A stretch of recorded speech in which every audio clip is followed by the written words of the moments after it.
I was also surprised to find that on the perimeter fence line, there were animal body parts. There were animal bladders hanging from the fence line when I was first shown the property by exiting Bigelow security. And I asked the security, I said, what is the nature of, what the hell is that? Why are those things hanging from the fence line perimeter of the property? And the security at the time looked at me with a straight face and said, look, the Native American neighbors that surround this property place these animal bladders on the fence line and bless them to keep the demonic spirits and entities inside this property and off of their property.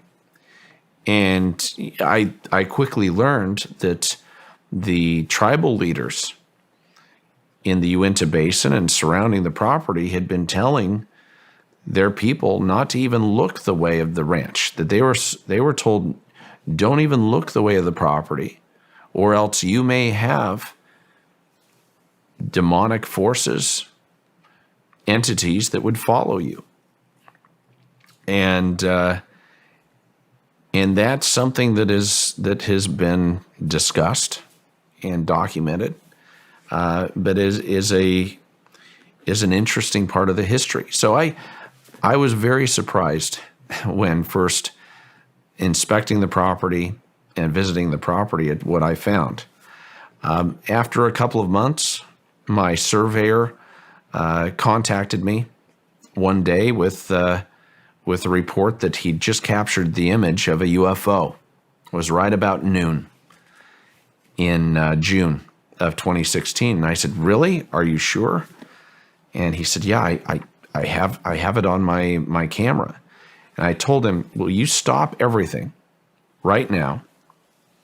Don't talk to anyone else. Drive straight to my office because I want the metadata. I want to download that picture without it being corrupted, without it being compromised. I want it directly on my graphic director's computer to be analyzed if you really believe that you've captured something. And so he did. He drove 2.5 hours straight to my office in Salt Lake City and downloaded that image right there in front of me, with my graphics director. We still have the metadata, and it was an interesting image. In fact, it reminded me of the Millennium Falcon from Star Wars fame. Really? And it was interesting. I checked the flight records to see if there was any activity, any commercial or private air traffic that would match up with that in the basin during that time that again corresponded to that metadata, and there was none. And it was intriguing. Was I convinced that that the UFO phenomena was real? That there was some extraordinary